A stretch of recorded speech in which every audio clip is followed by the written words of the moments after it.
Protect motor lead pigtail splices by using several types of premium electrical tapes to provide electrical insulation, mechanical protection, and an environmental seal. To do this, 3M recommends that you use Soctch brand varnish cambric tape 2510, Soctch linerless rubber splicing tape 130C, and Soctch premium vinyl electrical tape Super 33 Plus. Once you have applied the pigtail splice connector to the conductors, arrange the conductors so that you can better wrap each side for an effective moisture seal.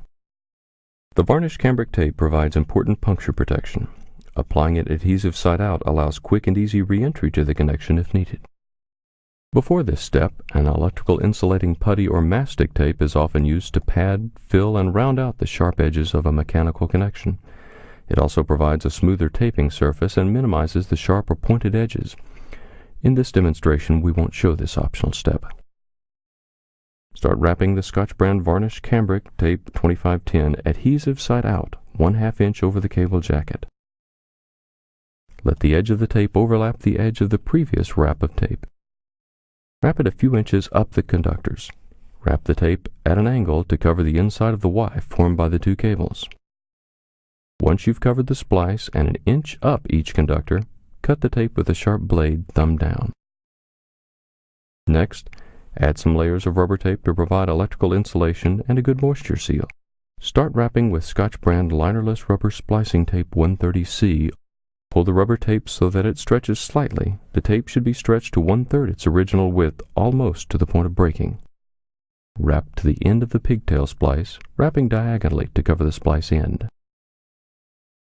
Hold the roll of tape tightly between your fingers and pass it carefully hand to hand so that the tape is applied with moderate tension.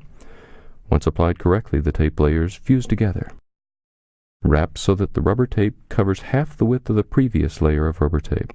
We call this method half-lapping. Wrap the rubber tape diagonally as needed to cover the open area between the conductors where they form a Y. Continue wrapping back and forth until you have 4 layers of rubber tape. To re-insulate a connection, the rule of thumb is to build up the tape insulation to at least 1 1/2 times the existing cable insulation. Start taping with Soctch brand premium vinyl electrical tape. Pull the tape roll so that the vinyl tape roll goes on with tension, squeezing the rubber tape below. Half-lap the tape. As you did with the rubber tape, you'll need to wrap diagonally to cover the splice end.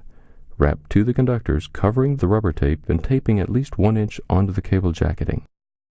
To add layers of vinyl electrical tape to provide physical protection for the rubber tape, some additional electrical insulation, and to help reduce the chance of shifting caused by motor vibration. Also wrap diagonally to cover the space between the conductors where they formed a Y. You may need to build up layers to completely cover it. Once you have applied a minimum of 4 half-lapped layers, let the tension out of the tape in your hand, cut with a sharp blade, and wrap the remaining end. When applied correctly, these layers of tape will help protect the motor lead splice, but if you need to remove the splice, just slice through the tape layers with a sharp blade. They should peel off easily since the layers will adhere to each other and not to the splice.